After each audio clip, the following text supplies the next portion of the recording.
for Tuesday, February the 23rd, 2010 to order. Roll call, Madam Secretary. Yes, sir. Chairman Andropont. Here. Mrs. Griffin. Present. Mr. Hassan. Here. Dr. Mackey. Present. Mr. Scott. Here. Mr. Spell. Here. And Mr. Stelly was unable to attend the committee meeting, but will be here later on for the other meetings. Thank you, ma'am. You're welcome. Before we get underway, a little housekeeping. Number one, I want to remind you that the latest we will convene for will be 5:20 this afternoon. In light of the fact we have a special meeting at 5:30, and then the regular committee meetings to follow that. Before we get underway, I'd like to do a little recap, if I could. As a refresher, the committee last met on November 24th to discuss various elements of wastewater issues. The staff and our consultant will provide for us tonight with information on this evening according to the directives from that meeting. I want to take this opportunity to remind everyone that this is a very complex issue and that progress continues to be made on the various studies and recommendations. The decisions that this committee and ultimately the whole police jury make regarding wastewater will significantly impact our citizens, so it is important that these decisions be as informed as possible. And with that being said, what I'd like to do before we proceed into the agenda is to call on Brian. Brian? Thank you, Mr. Chairman. As we've gone forward on this issue, we've sort of settled into breaking it down into three general areas for wastewater. The capital improvements type issue, development of an ordinance that would govern wastewater-related issues, and also the question of whether we should have an inspection program for the mechanical systems, and if so, what type. In accordance with your directives back in November, what we'll present to you tonight is the status of each of those three parts. The first two are really fairly brief, and it's really more of a status report, although we are seeking a recommendation or to the full jury regarding going forward with development of an ordinance, which Richard Meyer will present briefly.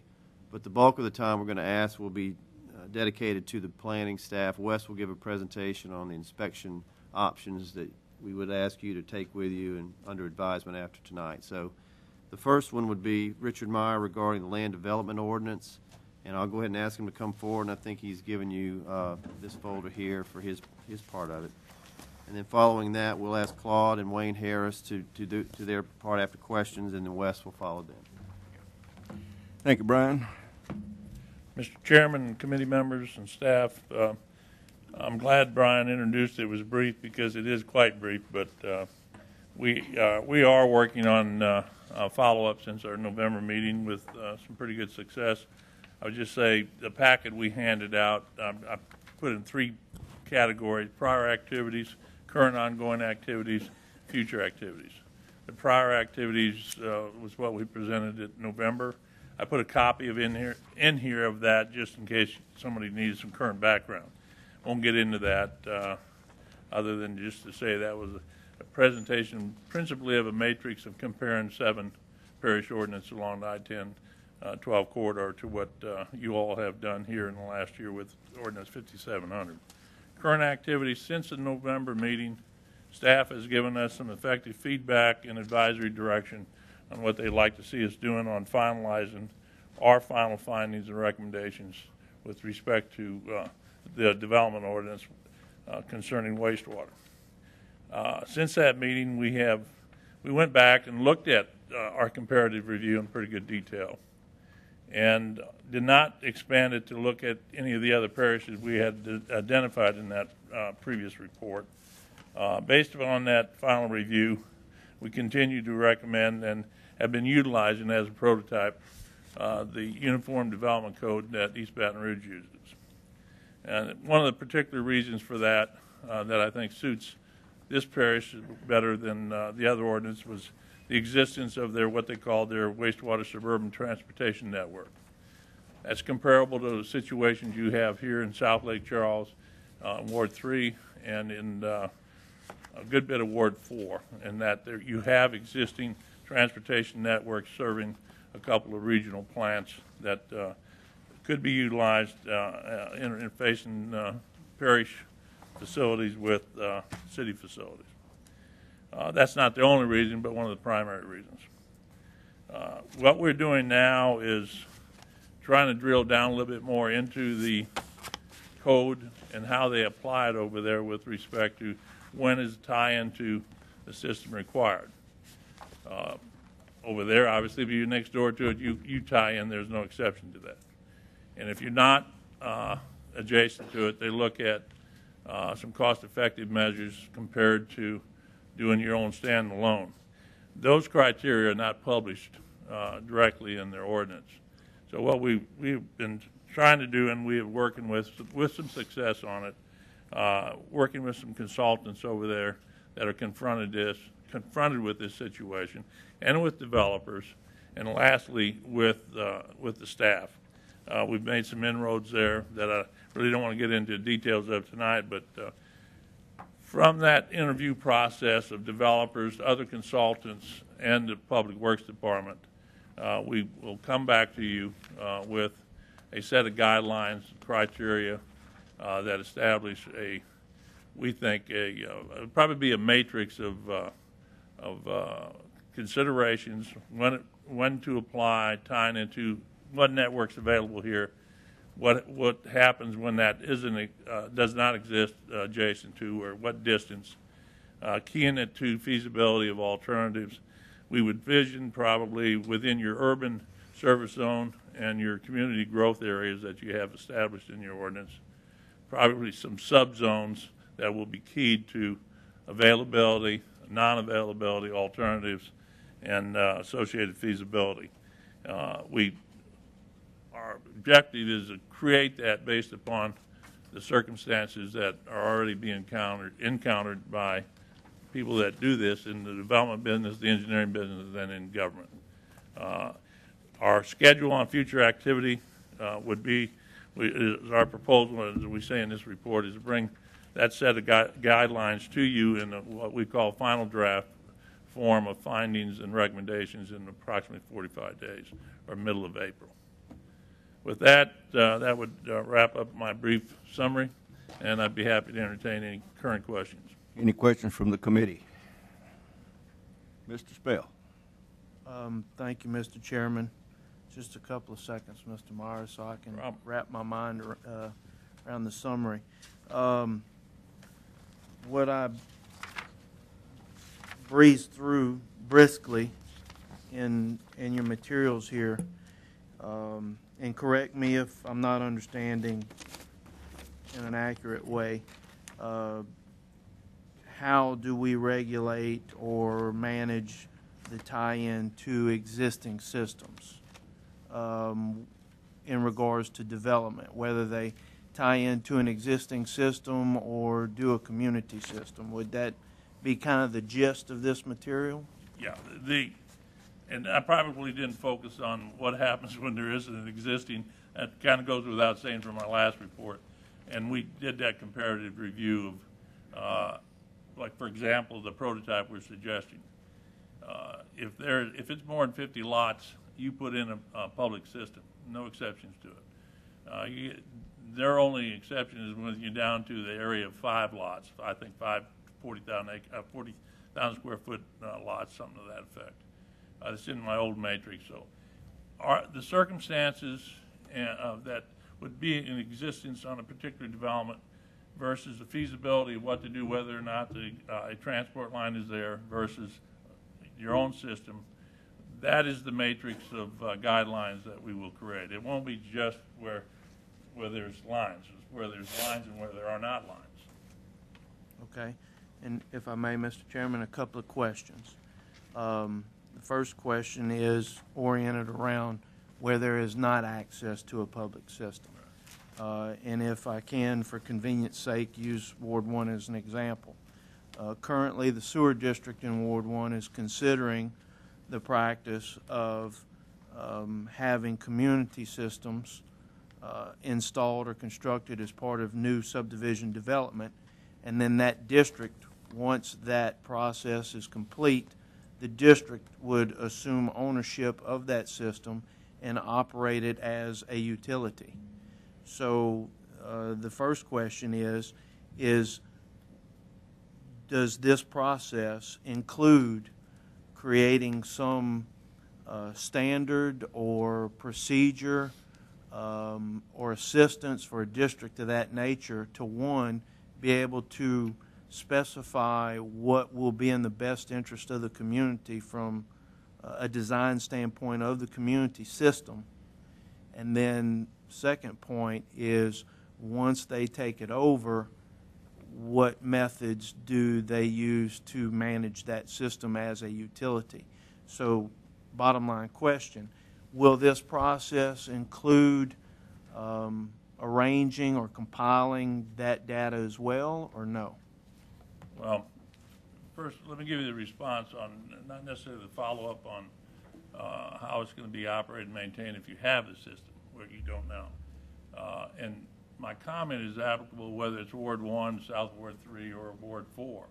What we envision doing, where there are existing lines, it's a lot easier.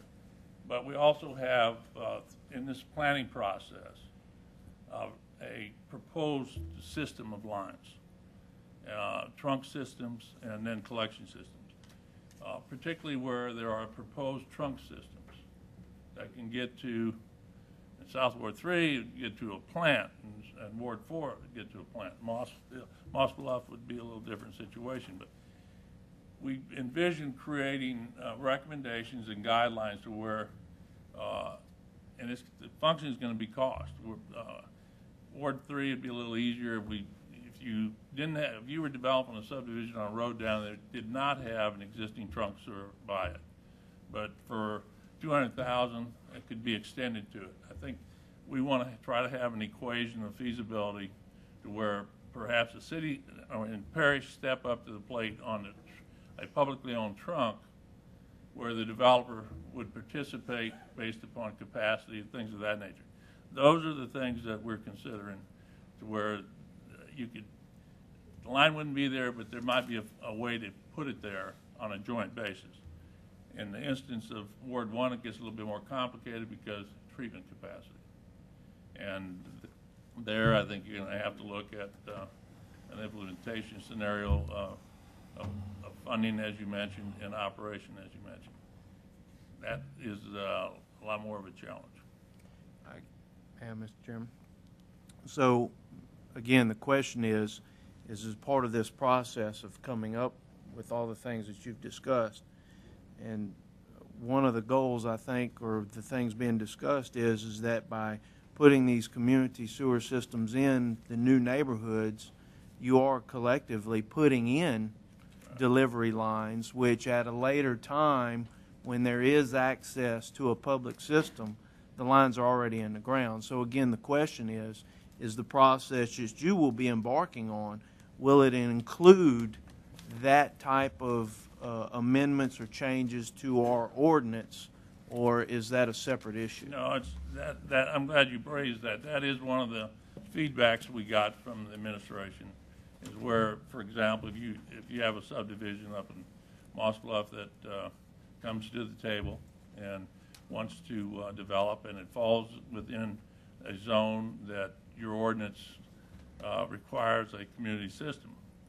You put the community system in with provisions for it to be connected to a transport system according to your master plan sometime in the future. That is a direct comment that was made by staff, and we will look at that and incorporate that in the criteria that we set up. And final question, Mr. Chairman, if I may, is what is the timeline on this? The timeline that I'm suggesting on the criteria, the circumstances, feasibility, and criteria is the next 45 days. We feel we'll have a final draft of what we would put on the table for you to take under consideration. Okay. And I would visualize that being moved around for another 45 days after that for sure, but that's our current schedule of activities. If I could, Mr. Chairman, address You have the Mr. floor. Mr. Beam, as you're aware, Sewer District Number 9, Award 1, is very interested in this process. I would just ask if we could maybe involve them and include them in these discussions, because they are touching base with me monthly to find out status. So if we could include them so that they feel that their issues are being addressed, that would be greatly appreciated. Very good. Will do. Thank you, Mr. Chairman. You're welcome, sir. Mr. Scott? Yeah, I have in your study, I know we keep talking about subdivisions and lots and stuff, but are we also considering any commercial establishments that are being put in place? Will this ordinance also specifically address the commercial end? Yeah, any commercial development and that's going to be the function of what their flow may be.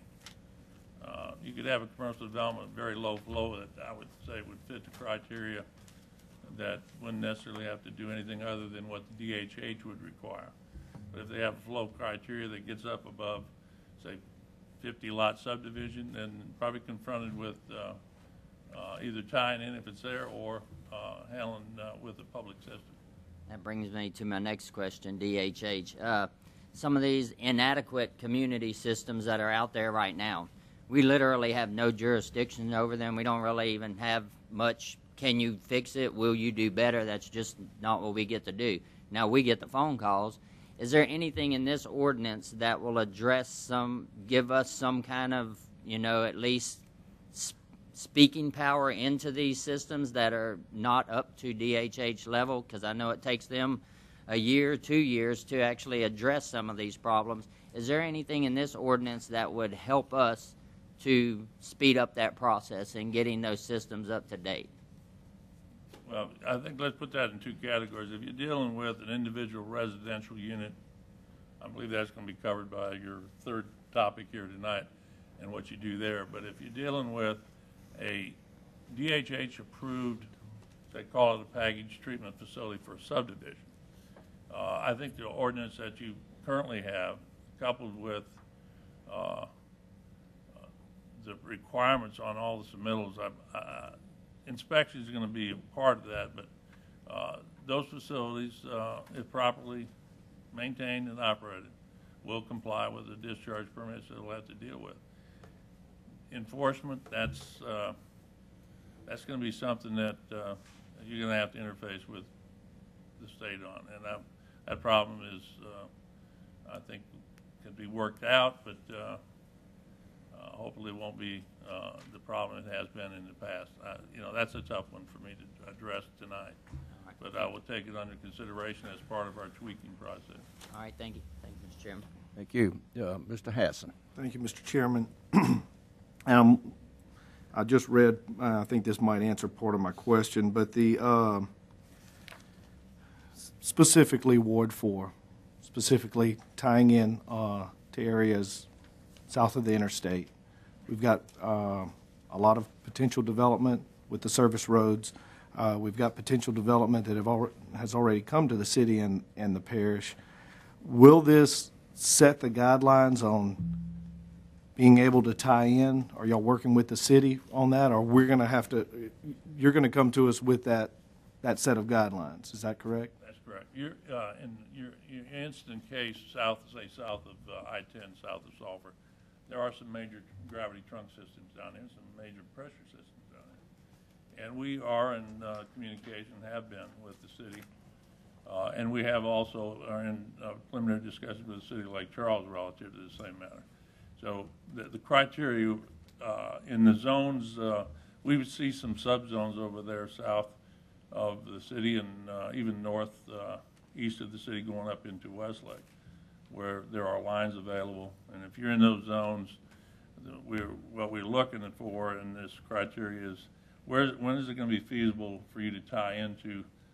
There's like a major trunk sewer going down Pat Street just south of down there. Mm-hmm. Nothing down there has been tied into it other than I think one project that the parish helped foster in a subdivision called Sunnywood. So a lot of the facilities are over there. We need the criteria for it. Okay. May I? Mm-hmm.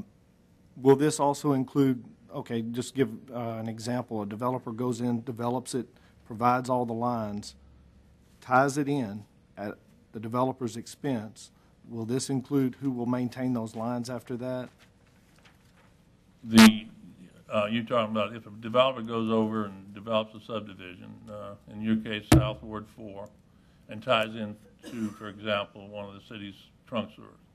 That subdivision, there can be a procedure for, there's not a district there at this point. And if you work, well, I say that this Sunnywood is an example of one.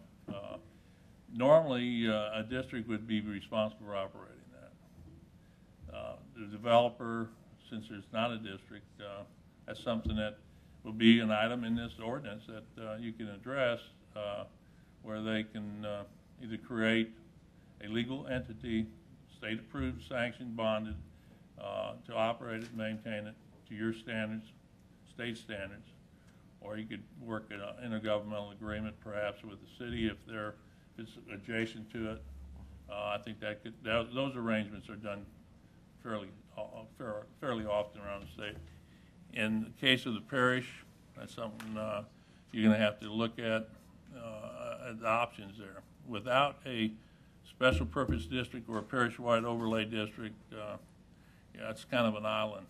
And so I think you'd have to be dealing with the developer being responsible until such time there's an entity that could take it over.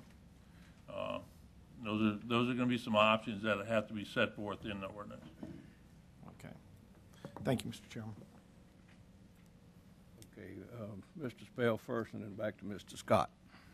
Thank you, Mr. Chairman. And to address maybe a question by my colleague, Mr. Hassan, I think that is the dilemma of these islands out there among themselves. I would propose to my colleagues that maybe we should begin discussion of the creation of a district that would be parish-wide for unincorporated areas, so that there is an entity in place to manage those efforts.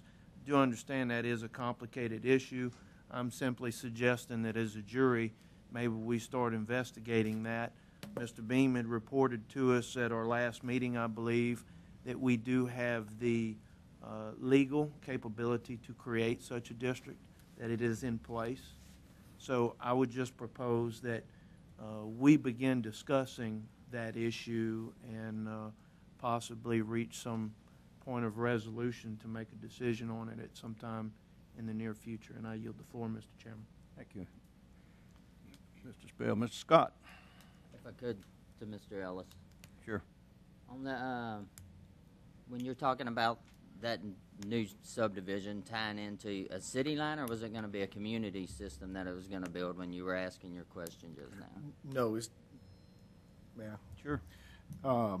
tying directly into a trunk line. Which is a city, a governmental line already? It is a regional plants line, and I do have a question about the definition of a regional plant, but And it all just kind of brought up the district, and when he talked about, well, you'd have to start a sub-district, or I'm totally with what Mr. Spell has to, I think we need a bigger look at all of it in a whole. I would hope we don't start another sub-district to oversee something. I think we have enough of these little districts out there. I would hope that we continue to look at sewer parish-wide, no matter how little pieces we have to bite off, instead of starting another district just to look at one little thing. So, thank you, Mr. Chairman. Go ahead. just to add on to that, not necessarily another district, but I think what he did say is a cooperative endeavor, basically between the parish and the city in that case. I mean, this is stopping the bleeding, so it's a minor investment that we would have for them to take over the lines, for them to, those are the things I'd like to see being looked at. That's what I agree. I agree with the cities taking over what they're already using and us attaching to it, but to start another sub-district just to hook onto something and maintain it while it's ready, I think we're just continuing to add to the problem. So thank you, Mr. Chairman. Put that in the form of a study, I guess, to make sure that we, Richard, if I could, due to time constraints, I'm not going to go into some things specifically just for Ward 4, but I'd like to come by within the next week or two and visit with you on some issues that I think that you can answer for me personally on this. Be happy to do that. Any other questions? Mr. End, Let me get Ellis, and then I'll come to you, Brian. Thank you, Mr. Chairman. Just a quick definition of a regional plant.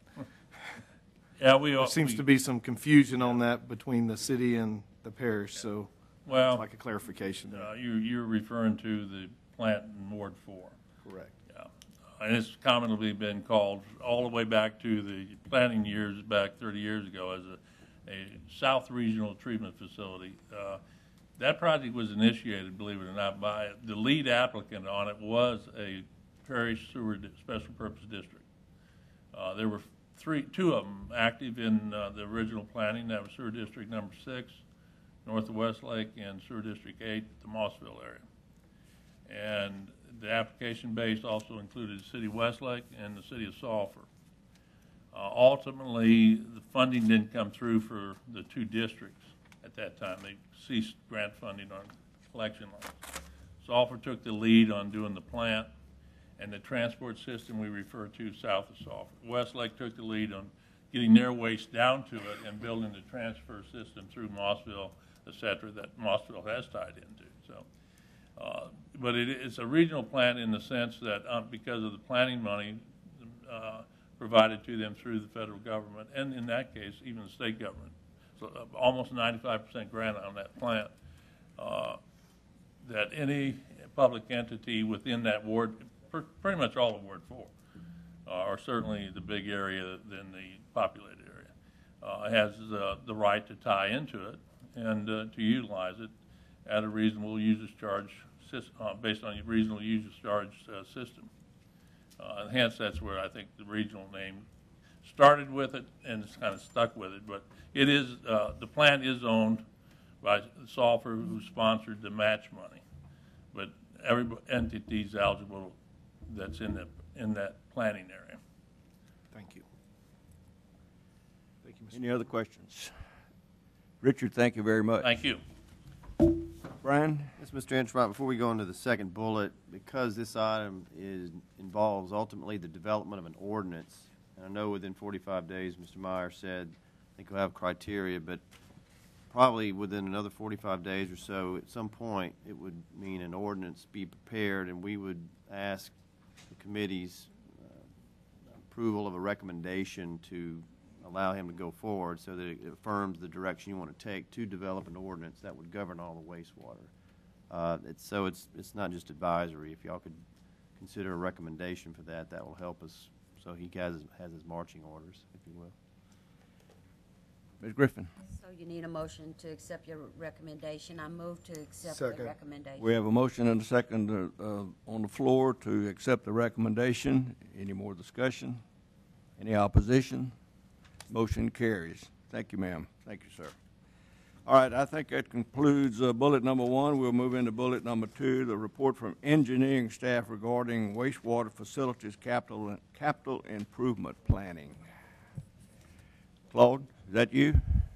I can start. We are, Tim, I've assigned it to Tim and some of his staff to start going over the 26 plus volumes, trying to learn what is in the Myers report and how we can use it. Some of it is going to be beyond our technical abilities about treatment plants and some of the flow lines and stuff, but other parts of it, neighborhood collection lines and some of the other stuff we ought to, be able to handle in-house. We hope to be able to get to a point where we can advise you as to maybe, I know some of you want to go parish-wide, but the majority wants to try to carve out a few districts and take care of a few areas that might could be served, where we could try to put together some tax packages for you where you could go in the neighborhood like Longham Reed Road or somewhere in Carlos and put together a package and put it for the people and see if they'll vote for it in those areas. Also, we hope to be able to handle some of the more basic stuff about extending the lines in some of these areas that we want to develop and fill in, that some of the new roads we built, sort of similar to Pine Forest around DeQuincy and et cetera.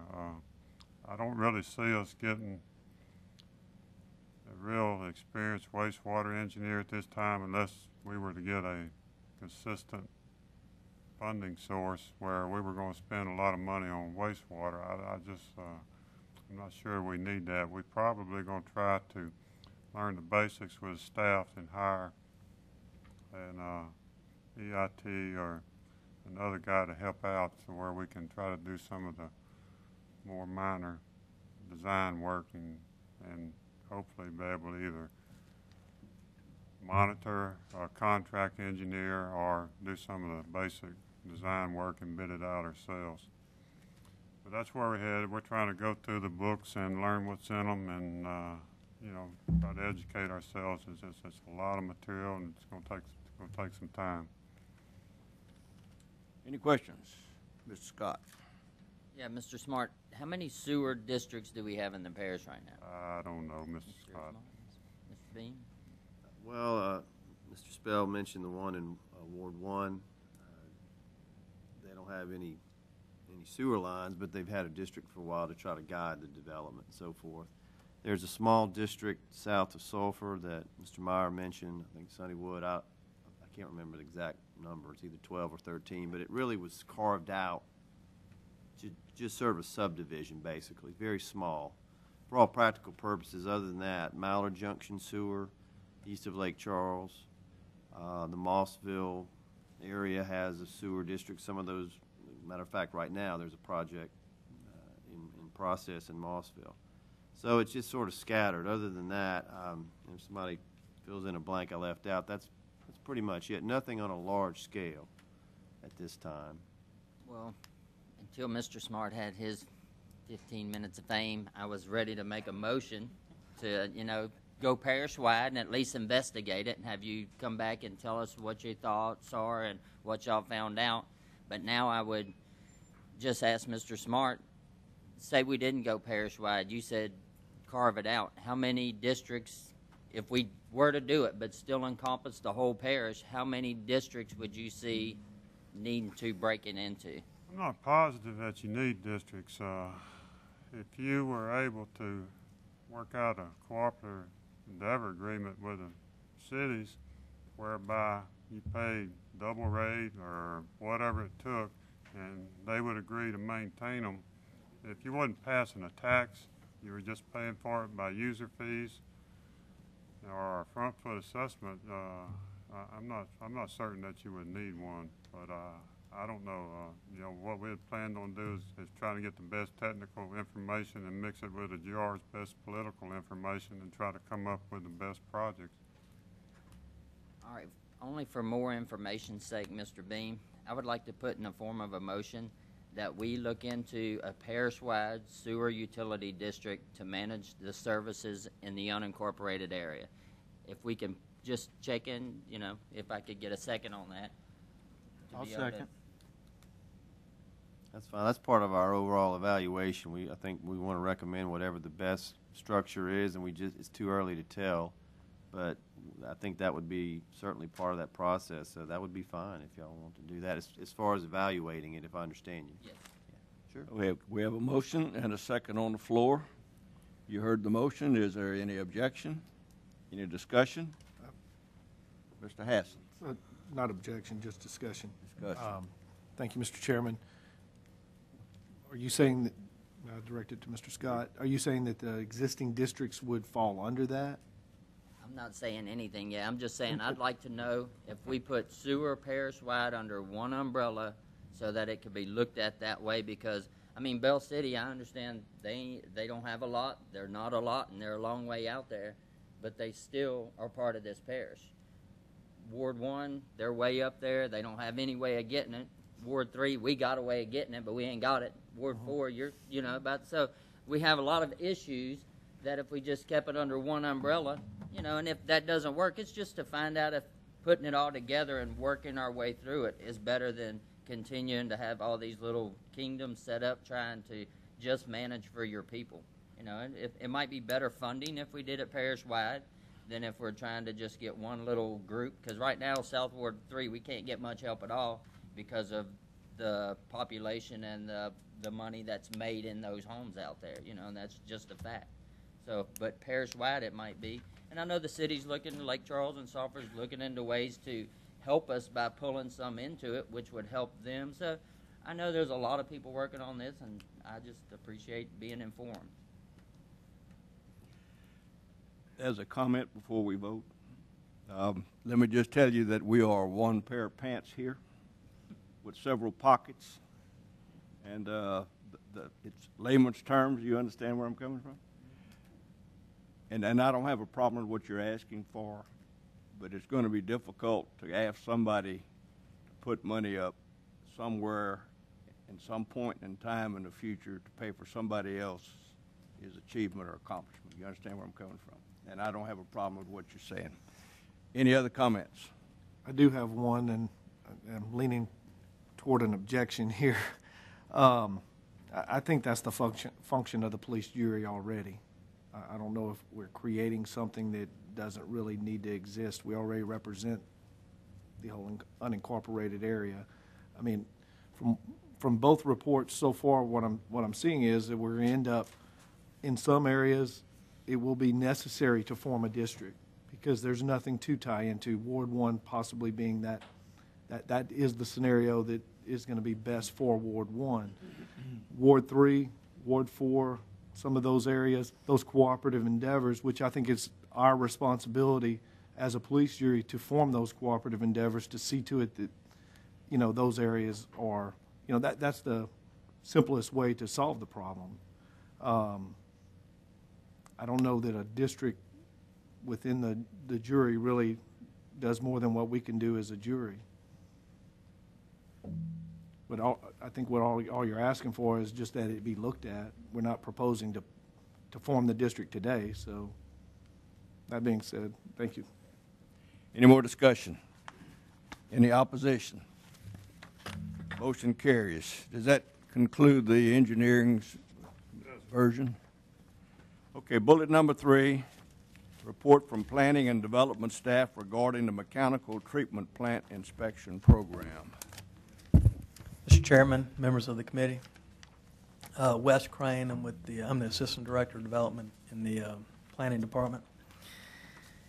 If I can turn your attention to this report that I've handed out, y'all should have a copy of it. We put this together in this report, as Brian mentioned back in November. At that meeting, y'all wanted us to look at potentially the private sector end of it, see if it was feasible to that the private sector could do inspections for this particular program. So we put together this package, and in this package you'll see the inspection options. We've put together the work hour breakdown, and then a budget, and then an implementation guide. So if I can sort of get you to turn to the inspection options, which is this particular sheet in the front, and the chart. This is sort of the meats and potato of our presentation here. And if you can follow along with me, we've got, we set forth 4 different options here, A, B, C, and D. And I'll just go through each one of them, and if you'll follow along with me. Option A, this is using full-time parish staff inspectors. We're looking at 4 full-time inspectors with 2 support staff members to inspect all the estimated 33,000 systems out there within a 3-year time frame. Now, this is the particular proposal that we originally presented to y'all back in last year. This total, the program cost for this particular program would be estimated at about $1,074,000, with annual cost first year being $347,000 plus, second year $358,000 plus, and third year $368,000 plus. Now we've applied, as you know, we've applied for a DEQ grant to offset this cost. We have not yet received word from them. We have been in contact with them. DEQ has reviewed the application, and it's now in the hands of EPA, and that's who actually will be awarding the grant. We're still working on that. In the last column, you'll see the cost to your resident. At this particular, for this particular program, we're looking at, to cover the cost for it, just to break even, we're looking at about $33 each person or each system out there. And now, this could, obviously, this could increase if the system does not work. We've called several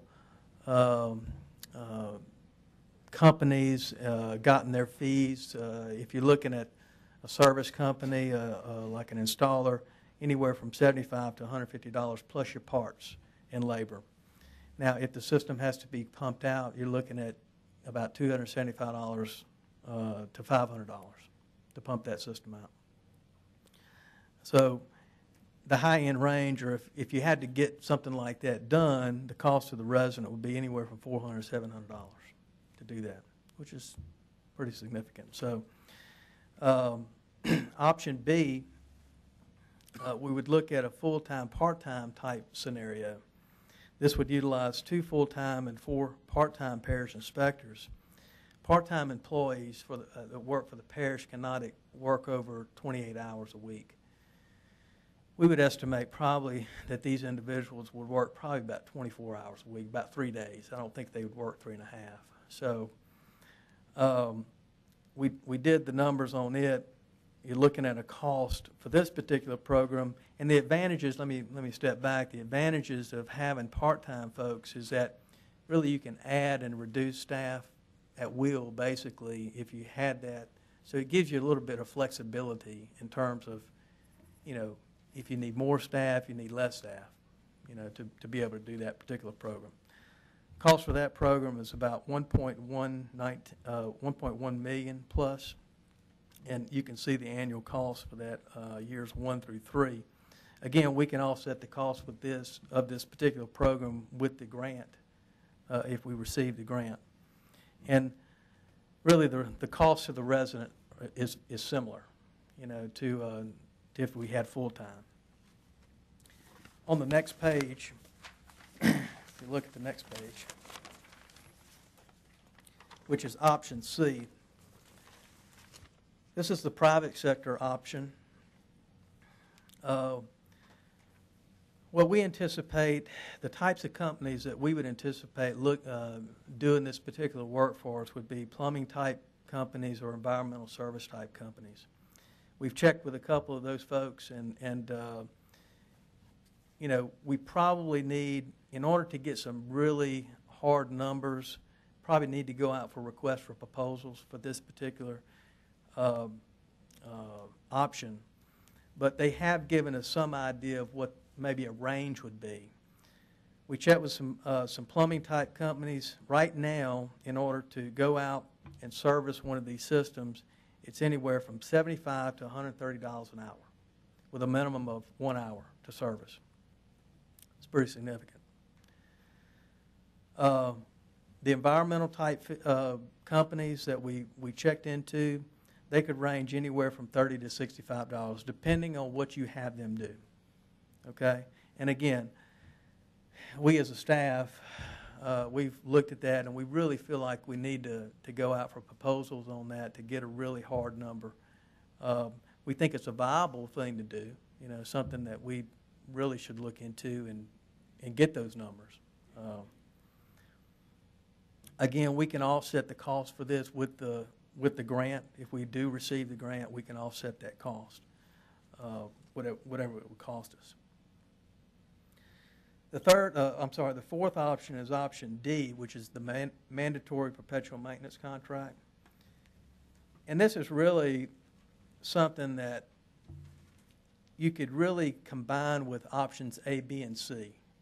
We do think this is a very important option and feel like that we could do this pretty immediately, you know, if we wanted to go and do this. But basically what it is, it requires, or it would require that the owner have a perpetual maintenance contract with their installer to provide perpetual maintenance for that system. Now, I did check with the state today, Dane Thibodeau, and the state does have legislation right now that does require this. They have it in their law that says it's required. The problem is that the state doesn't have the people to monitor it, you know. So if we did it and we stepped up, you know, the monitoring aspect of that, and you know, I think that's something that we could do, and very easily. Obviously, that would cut down on the number of employees that we would have to have in order to operate this. We think we can get by with at least one full-time employee, 2 staff people. It's really a paperwork type thing. People would be submitting their maintenance contracts to us. We'd make sure that they had those. And we would also operate our complaint system. You know, if somebody had a complaint on the system, we'd go out there. This could generate a lot of fees. Maintenance service fees range anywhere from $200 to $400 a year. That would certainly generate a lot of fees into that industry. And we feel like that, you know, we could offset our cost with the grant that we would receive. However, you might look into, as part of those fees that are collected, taking some of that and offsetting the cost. That way you don't have to use the grant money. Anyway, that's the, you're looking at, again, $200 to $400 for the service contracts. Now, I did speak to Mr. Michael Melancon. He is the Director of Environmental Services for Jefferson County in Texas. And Texas is doing that. Texas requires that a perpetual maintenance contract be in place. And I asked him sort of the pros and cons, and he indicated to me that it's really gone pretty smoothly. I asked him about whether or not the installers, about gouging prices and everything. He said what they did is they sat down with the installer and said, don't gouge, or we're out of this program, we're not doing it. And so he said that the prices have gone up a little bit, but they've really, they're still okay, you know, with that. So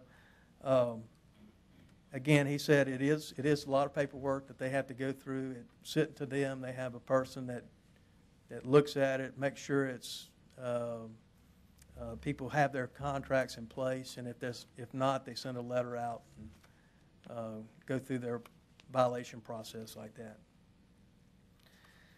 Now, that's sort of this options, and if there's any questions regarding this, I'll be glad to answer any questions for that.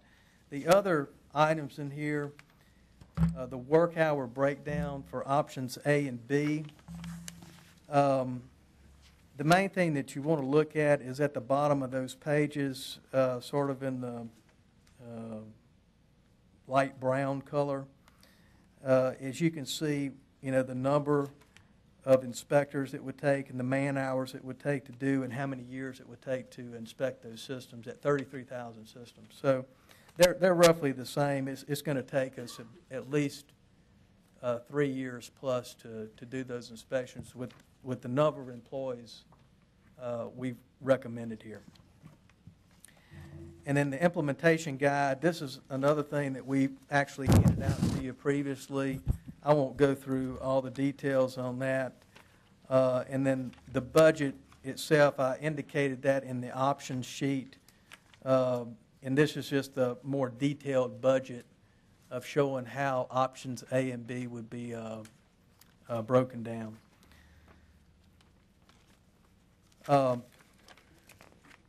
At this time, I'll be glad to answer any questions if you have any questions. Questions? Mr. Spell. Mr. Crane, very good job. This is very thorough. Thank you. And informative as far as lining out options.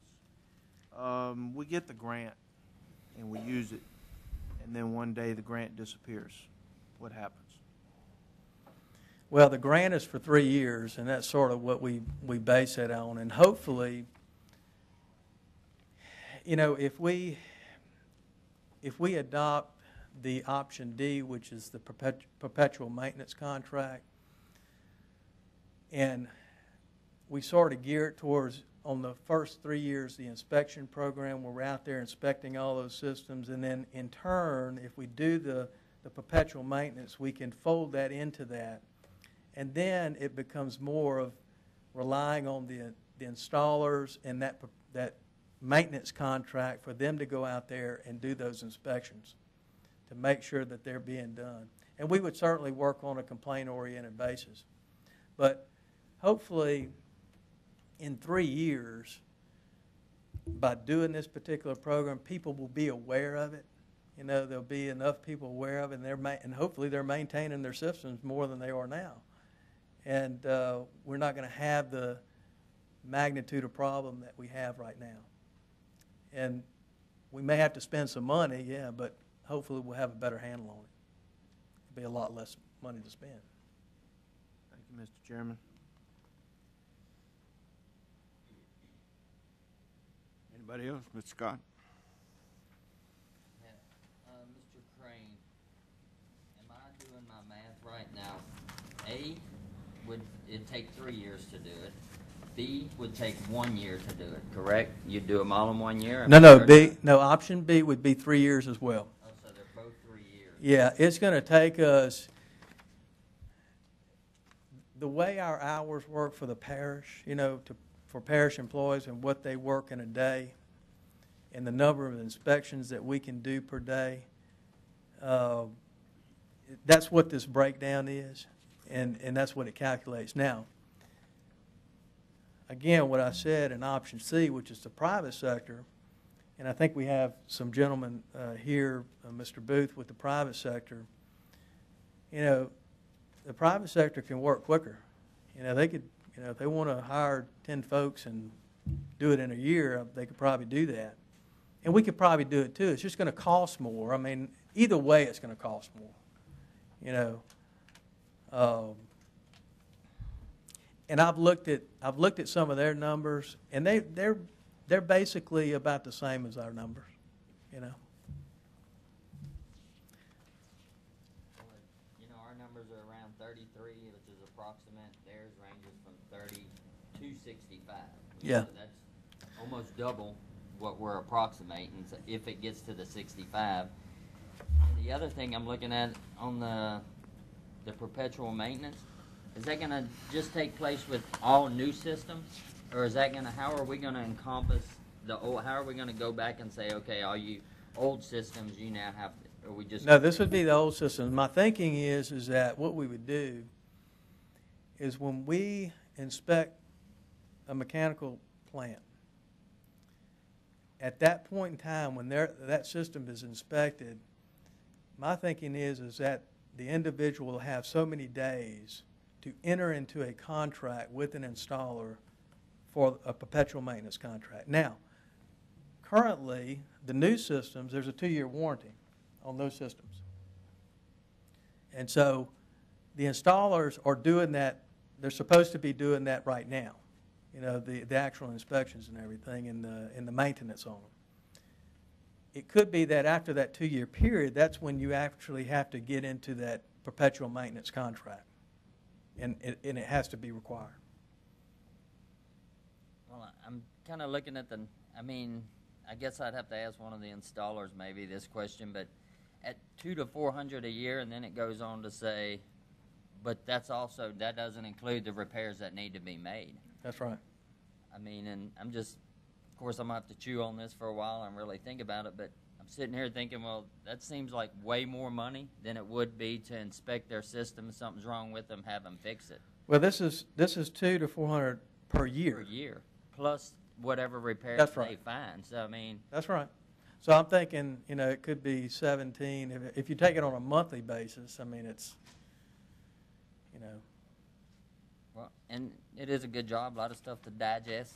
Oh, yeah. Well, I appreciate it. Thank you. Sure. Thank you, Mr. Chairman. Any more questions? Mr. Spell? Thank you, Mr. Chairman. Mr. Crane, what happens if the companies that would be providing these maintenance service contracts for older systems, let's say you have a resident that purchased a system 10 years ago, and the company that they purchased it from is no longer in business. then you have an issue of where the new provider will not want to provide service because of warranty issues. Have we looked into that and how that's negotiated, or is that kind of a big question mark? Well, I think that's a big question mark, and we would have to look in that. In fact, I think that that's probably a question I could ask the guy that in Texas, and see how they handle that. So yeah, we'd have to get that information. Second question would be is what would prevent this from just being a rubber stamp program? I mean, where somebody sends us a piece of paper saying, yeah, we got a maintenance contract and we're taking care of everything, and they never go out there. Well, I think what Texas does is they have a very stiff fine, if you don't have it in place. And of course, when I spoke to the gentleman in Texas, he indicated to me is that they don't allow for off-site discharge. And so most of their systems are on-site discharge. They don't allow for roadside ditch discharge. Well, I guess the question is, the owner has the agreement. Yes. But no one ever does anything with it. It's just a piece of paper. As far as a company going out and actually doing what they're supposed to be doing. Instead of it actually accomplishing what it's supposed to be doing, it's just a paper trail. Right. I think if the owner has the contract, and obviously his system's problematic, then certainly, it's going to be his responsibility to get in touch with the installer and say, look, my system's broke, and have some personal responsibility. That's, I think that's going to be key, to get in there and basically get the installer out, because he's paying for it by having, purchased the contract. Okay. Last question with regards to that. What prevents a company from going out and looking at a system, and maybe there are some pieces or parts that aren't working properly, and instead of recommending to fix those pieces, the owner is given the recommendation, well, you need to replace your entire system, and we'd be more than happy to do that for you at a low cost of $3,000 a unit. What prevents that from happening? Well, I think it depends on basically if the parts are not available, can it be retrofitted with maybe some existing parts? I think there's some options there. Undoubtedly, there's going to be some systems that are going to be out there that are not going to meet today's standard. There's no question about that. We know those exist right now.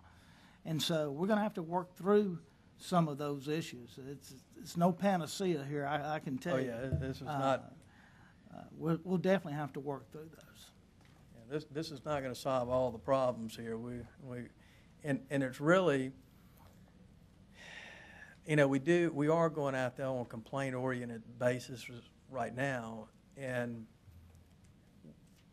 we have seen several things, different things of what some of the problems are, but we certainly hadn't seen all of them, And, nobody's really been out there to look at all these systems to see what we have to create that, baseline data to figure out what's out there. I yield, Mr. Chairman. Brian? Thank you, Mr. Chairman. In approaching this issue, the more we've learned, things get a little bit better into focus. And as we meet on staff, I think we're sort of coming to a consensus that the more we can put something in place that would require an initial inspection, but if you're looking long-term, there's really, to be in the inspection business indefinitely has a lot of disadvantages. What we want your feedback on, and especially on the maintenance issue, which are very good questions, if there's a contract, we will have to come up with some of these safeguards to prevent as much as we can any abuses of that. But we need feedback on the concept of doing some initial inspections, hopefully getting these systems fixed, but then having something in place where the homeowner, as Jimmy pointed out, has some responsibility to just keep their system up. But it's a lot more efficient if if you will, manage, we'd still have to oversee the program, but you'd be managing, making sure that these contracts were in place. And I don't have all the details, but these service agreements would come with some standard of service. It isn't just paying them and they never come out. They need to maintain some service. So I think we could work out the details to where you'd have to be comfortable, obviously, but that we feel like it's very advantageous to try to get us out of the inspection business forever, because I think, as some of you pointed out, we're not going to be able to sewer the whole parish. So these systems will be around at least until the next generation. So if we can do something that gets us off of that and we maintain those residential contracts, that has an advantage. And it's really helpful to have somebody like they have in Jefferson County who can counsel on the pros and cons. It may even be good if he could come at a future date.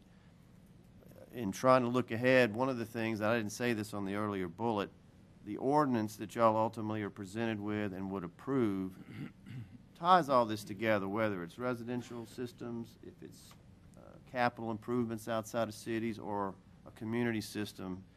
We're going to look at the whole picture, and so this is just that piece.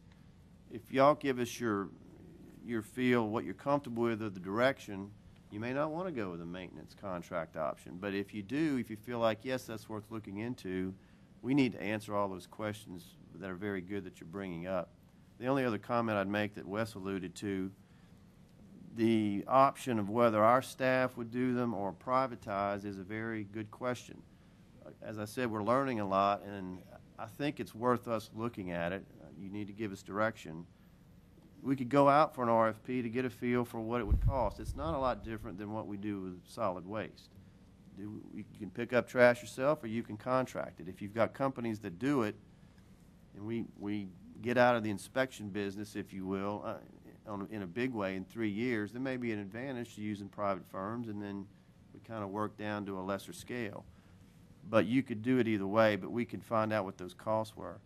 I would, in trying to address Mr. Scott's question, I think the 30 to 65 has to do with how far you go with an inspection. And I think, and Mr. Booth is here, if he wants to address it, he can. I think the 65 range was more as if they went out and checked the parts of each of these systems, but also did some testing of effluent to see if it's meeting a standard. Well, our inspection program, as Wes presented, really has the inspectors just looking to see if the parts are all working. It doesn't get into testing the effluent. So we would hope it'd be more in the 30 range than the 60 range. But that really depends on the scope of what you ask for. So I hope that fills in a few blanks. But we want to ask you to look at this over the next 30 days. Come back with your feeling and feedback. Ask us questions between now and then. And once you give us a direction of how you want to go, and the full jury does, we can sort of pursue which options y'all would like to lean toward, if any, of course.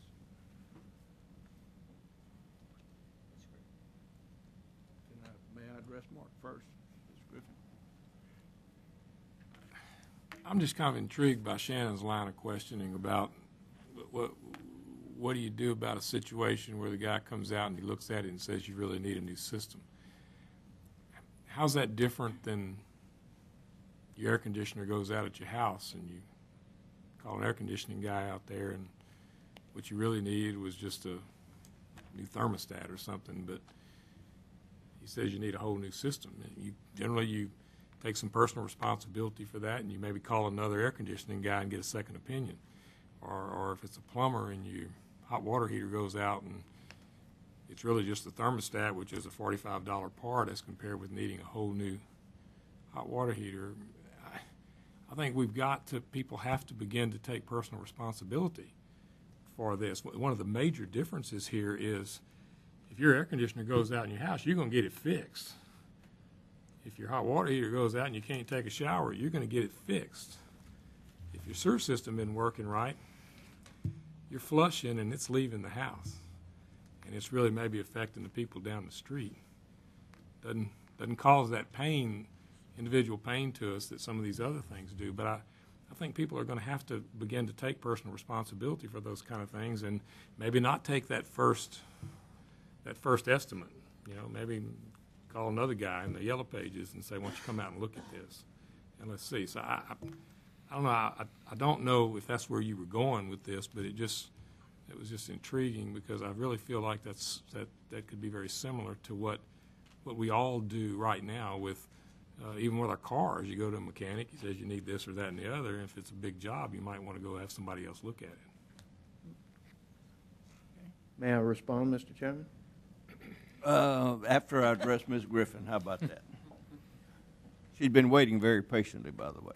Thank you, Mr. President. This is a good report, Les. And I think I mentioned the last time that we had this meeting. I'm still, and I agree with you, Mark, 100%, because I thrive on taking responsibility. Everybody should be responsible.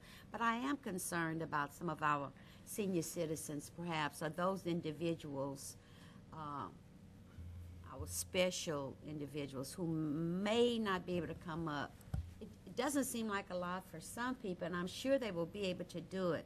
That's a part of the society we live in. The air conditioner break, you get another one. But I'm wondering, and I did ask this question, can we apply for some kind of grant or something where we could work with those people who can't afford, our seniors who's on a fixed income, and maybe those with special needs or some without a job? Can we? Yes. Well, we can.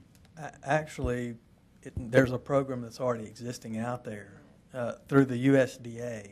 In fact, went and spoke to her, Miss Patricia Dupree, and she's the lady in charge of, basically guiding people through that process. And she actually would be willing, we asked her if she'd be willing to come here and speak to y'all in regards to that. She certainly would, if you'd like to hear more about that program. Well, no, I trust, and I'm sure, I'm confident your staff will take care of that. And that will just give our citizens, those who cannot, who doesn't want something for nothing, an opportunity to help themselves. And I would appreciate that.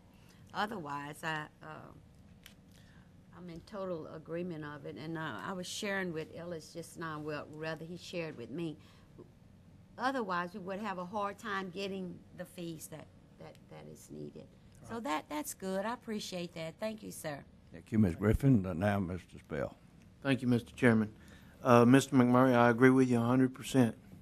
I think the difference is the government is not telling residents you have to enter into a contract with your air conditioning company. If the contract between the resident and the air conditioning company legally allows them to do business with another company, then absolutely. That's probably a minor detail, but my concern would be is we are telling residents you will enter into a contract for maintenance with a company. If that contract allows for someone to get a second opinion, great, yes, personal responsibility. But are there legal issues that if they're in a contract with this company and they go get a second opinion and they get service from another company other than the one they have a contract with, or what position are we putting people in? So it's not so much from the perspective of people exercising personal responsibility. It's just let's make sure we put them in the best position to exercise that responsibility and not get them into some legal log jam with certain companies depending on what the wording on a contract is. So, but I agree with you 100%. I think one of the differences there, I don't think the government's going to regulate whether somebody takes a cold shower or not. I mean, if they can live without a hot water heater, then that's more power to them. That's not affecting anybody down the street or anybody else in society, whereas what's going into the effluent that comes out of homes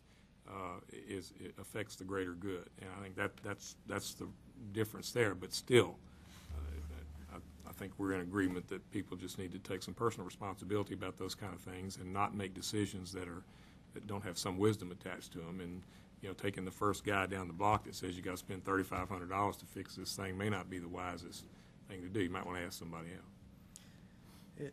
Mr. Chairman, I just want to point out again that, and I mentioned this, that under state law, it's a requirement right now under state law for the owner. It says here the owner is responsible for perpetual maintenance of the sewer system and components thereof. And proof of perpetual maintenance of the system shall be provided in the form of an extended service contract. And when I talked to Dane, that's still a requirement that the state has, but the state doesn't have the staff. They have a 5-parish region and they don't have the staff to really focus on that. And so what I'm saying is that I think we could focus on it and make that, part of our inspection program and require it. And at least we would know that people have this in place and have people, the installers going out there and, and at least looking at it, hopefully, and do a checkup, do checkup and follow-up inspections. I'll let Mr. Spell go first. Go ahead. If I can, I just want to clarify, Mr. Chairman, so people don't think I ate too many Fruit Loops this morning. The concern is that the customer has the ability to get that second opinion. Right. That's the concern. Not to lock them in to where they get in some embroiled controversy with companies providing the service. If they have that option to get a second opinion, great. That's where my concern's I at. understand. Thank you, Mr. Chairman. Dennis? Mr. Chairman. On this, on the perpetual maintenance contract, kind of getting the feel for it on new systems, and I see why the state requires it, and yeah, that's, I like the personal, yeah, you should take care of your own stuff. So on new systems, I'm on the fence, but I'm seeing where, yeah, we should do that and begin to, with new systems. But on these old systems, to come in and put this type of, weight on their shoulders it's a little different. Now, in this sea of information that we're wading through here, I just want to get on an island. I just want to get somewhere where I can just take a break. And sometimes that's what and it seems to me like right now we already have a complaint-driven inspection system that costs no money. I don't know if anybody hears it. But, well, in a sense. It costs us money. It costs us money. It costs us money. We're having to well, pay it costs for it. the taxpayers money because none of this is our money. It's all taxpayer That's money. right. It seems to me like to stop the bleeding like we've all want to do and we get something moving, a 3-year inspection process to begin, and how soon, if we said as a jury, if we decided this is what we wanted to do, we wanted to do this, basically $33, how would we collect that $33? Well, that's a good question. We've talked about that, and I'm not sure if we're exactly clear on how that would be collected. We have some opinions. It's, if we go out there and inspect your system, and your system is good, and there's no problem with it, do you collect that? Do you charge them for that? So there's several different opinions on how we would do that. I don't know, y'all might. Let me jump Right. in too. All these tying together, Dennis. It's a good question. If you take an option, whether it's in-house inspections or we privatize, I don't think that matters either way for your question. It is a challenge to try to bill that many people $30, and then how do you collect it? What if they don't pay? It's a huge administrative challenge.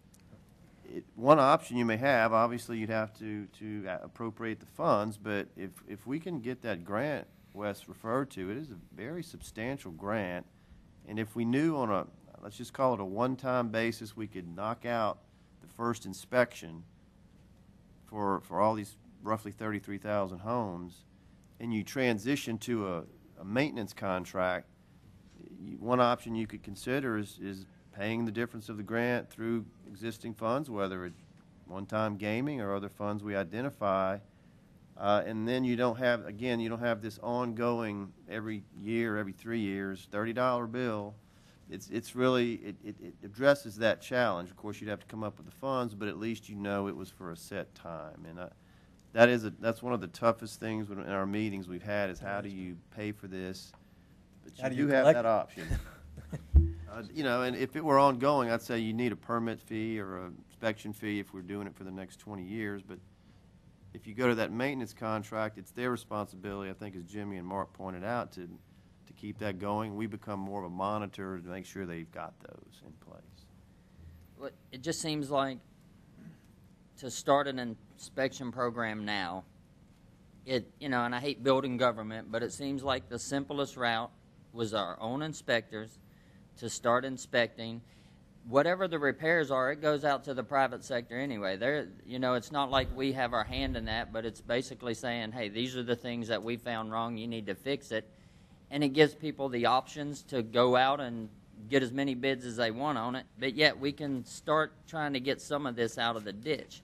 Now, when it comes to what type of inspection, I know you're still trying to decide how do we inspect and can we check affluent. And I guess my question would be for Mr. Hooper right quick, if you don't mind. David?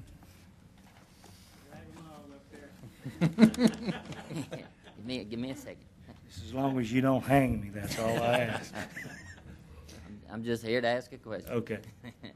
You might need to check my system. I don't know.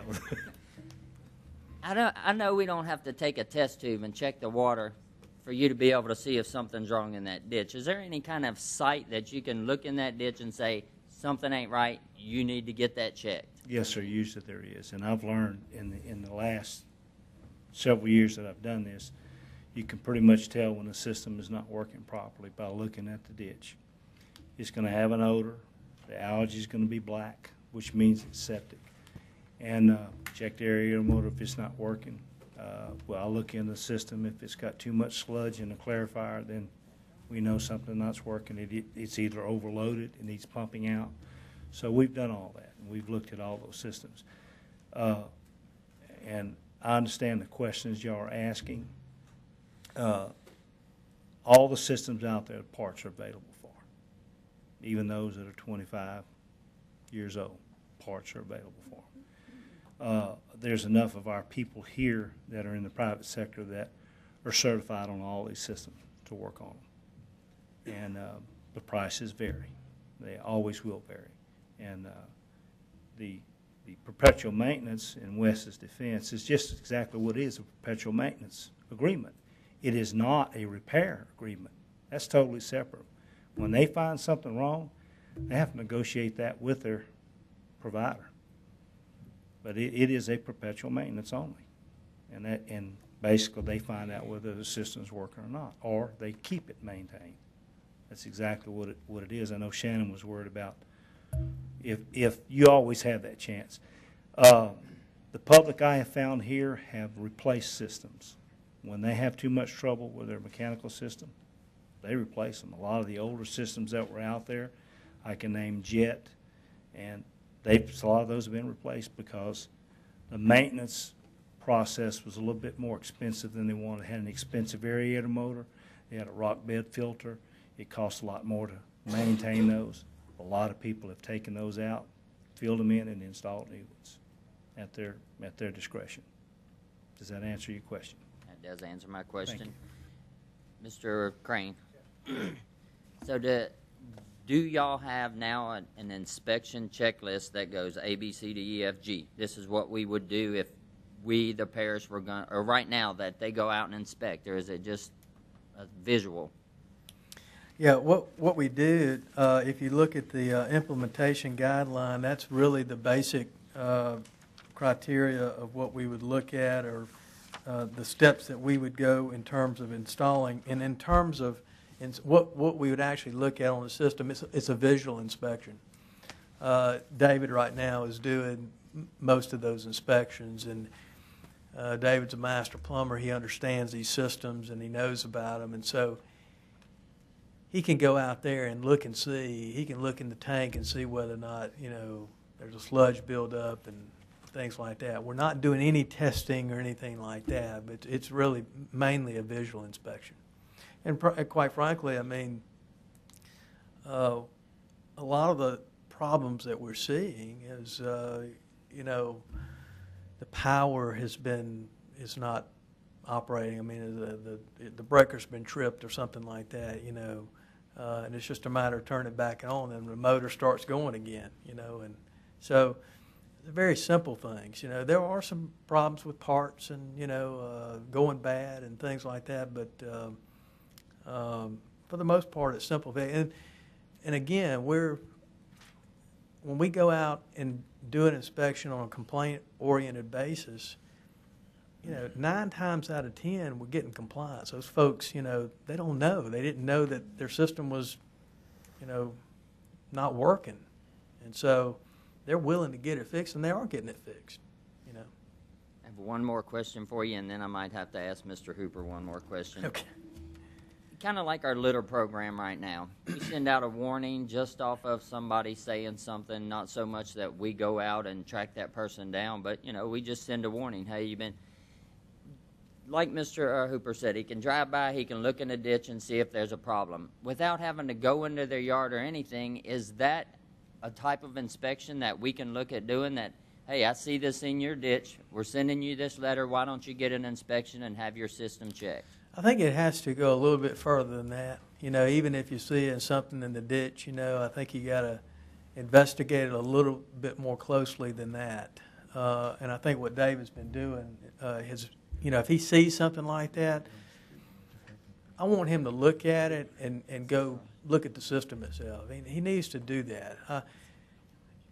We don't want to keep going back out there. In other words, if we can get it done on one trip without having to do multiple inspections, I'd rather him do it in one sweep.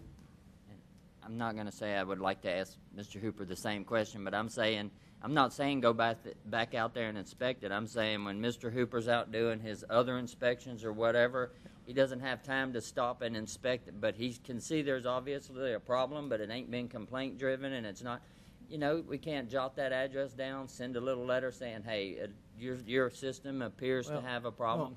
I would, go ahead, Jim, I'm sorry. Mr. Scott, well, I think one of the obstacles we face is that when we go out there, we have no way of knowing what the affluent, where it's being discharged from. So just because it's in the ditch in front of somebody's house doesn't directly mean that discharge came from that particular location. It might have been downstream or upstream, and that's the issue we face with that. That was my question for Mr. Hooper. If he doesn't mind, let him talk to the professional for a second. What I find is if you have a sink line that's not connected to the system, it's going to be just as bad as anything you've ever seen. It'll smell, it'll be black, it'll be horrible, it'll have chunks in it, it'll have everything imaginable because it's basically coming off the sink. So that's why we go to the point to make sure we're finding where the effluent's coming from. And that we do. I do have a hanger, door hanger, that we hang on there and state that your system's not working when we're there. Leave it, then we send them a letter. So we're basically doing already what you're asking, Okay. just you haven't been aware of it. Well, what I'm saying is and I'm saying you're probably doing it, but I just want to make sure what I'm trying to articulate is coming out correct. I understand you might not know where it's coming from, and that's why my question to you was going to be, if you see the pipe in the ditch, I ain't worried about in their yard, I'm not worried, I'm talking about in the ditch, and can you look at that and tell if it's coming from that house or 2 houses down? It depends. Okay. It depends. Usually I will investigate to see where it comes from. Okay. Well, that's all I'll right. do my best to find it. So. All right. Well, we hope that there's not something else connected into that pipe and it's coming out. So I find septic systems that have septic tanks that have discharges to ditches, and they'll have it in conjunction with a yard drain, but they've camouflaged the septic system to overflow into that, and it all goes out there. I mean, that's everywhere. Now, that's not even mechanical systems. I mean, we're only looking right now talking about mechanical systems. So there's a lot of options out there as far as what you see in the ditch. All right. Last question, Mr. Crane, and then I'll leave you alone. yes, sir. If this jury decided to start this 3-year inspection process with full time employees, 4 of them. 4 of them, okay. Yeah, Option A. Hey, if we did option A, and we said yes, we wanted to start this, when would be the time frame of actually starting inspections under this system? Not under what we do right now, but under this A option. Well, we've kind of talked about that a little bit in terms of maybe going into effect in January of 11, simply because of budget time. It's going to take us some time to, I mean, we can start ramping up for that. In other words, if we get the money on the grant side, and we can start utilizing some of that money to start ramping up, you know, and then maybe you implement it 2011, it goes into effect. You still have to, if we do this deal, you know, we've got to revise the ordinances. Then you have a wastewater advisory task force that has to meet with y'all to look at those ordinances before we can move forward. We'd have to get with DHH. You know, they have to approve everything. So there's some time frame in there that you know, we got, and some processes we're gonna have to go through before you really start doing it. I know I said last question, but don't we already have an ordinance that would almost cover all of this, that we literally could be doing these inspections? We do. We have an starting ordinance today, in so place right now. What would change that would have to take this committee to come sit down and all of that? Well, it's not going to take much to do those revisions and everything. I think you do have the framework in place, you know, with that existing ordinance that you have. We just have to shape it in such a way that it allows us to do what we want to do. You do have right now a provision in there for doing inspections. It's just a different way. We had a different thought of how we were going to do it. We'd have to change that and rewrite it to do it the way you want to do it. All right, thank you, Mr. Crane. Thank you, Mr. Chairman. Ms. Griffin, did you hold that thought? I did. I wrote it. Nevertheless, I talked with Mr. Crane, and he answered my question. Thank you. All right. Any more questions for Mr. Crane? If not, the chair will entertain a motion to receive the report. Move to receive. Second. Motion and second to receive report. Thank you, Wes. Any objections? Motion carries, and we do have one citizen who wishes to address the committee. Charlie Atherton.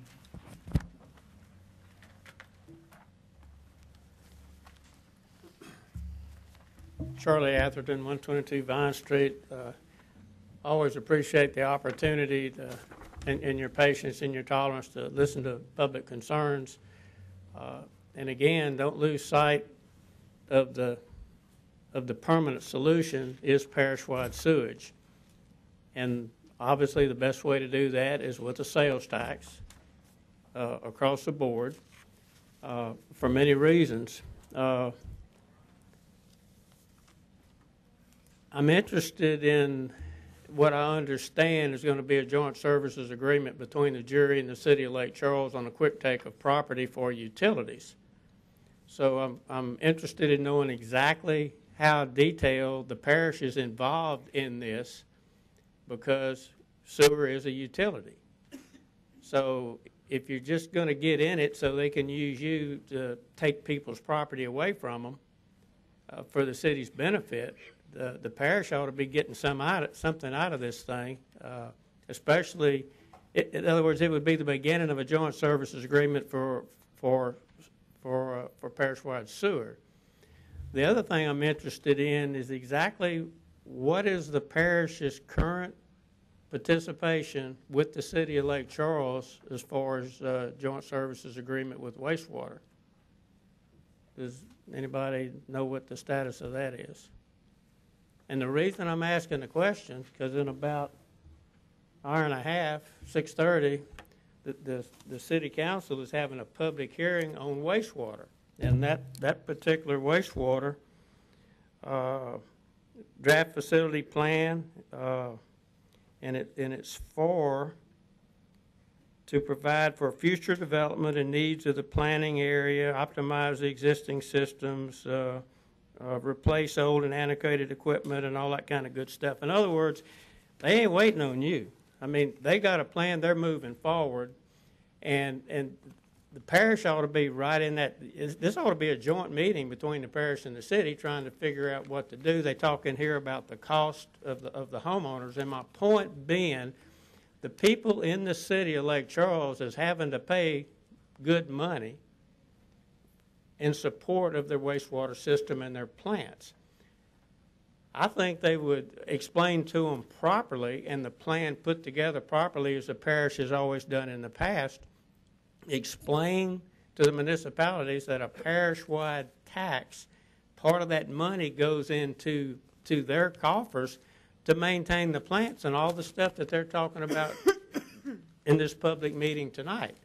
So I really truly believe that parish-wide is the only way to go. Everybody benefits. Everybody. There is no other user fee that I can think of that would qualify as a user fee than wastewater.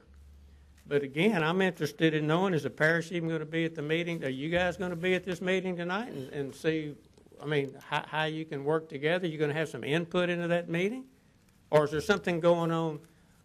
I mean, I just know what I read. I have no clue as if there's, ongoing discussions between the different departments or entities. I just don't know. Well, let me interject this. This body won't be there tonight, obviously, because we have this committee meeting, of course, and we have a special meeting at 5:30, and of course, then we have the agenda and Public Works Committee after that. So, that being said, I'm going to just put the ball back in your court. I think that if the city didn't notify this body that they were having this meeting, I think they're remiss, because I really believe had they done that, we would have had somebody there this afternoon to represent this elected body. Now, what all they plan to discuss and what they plan to achieve, I have no clue, okay? But on behalf of this body, I know we can't be there.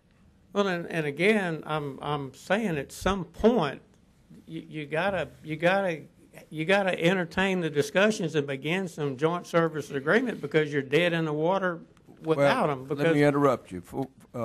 One thing is, we have discussed and we know that we have got to meet with the municipalities to come up with some kind of viable solution to joint efforts or joint service agreements or whatever to try to achieve the goals that this body's trying to achieve, okay?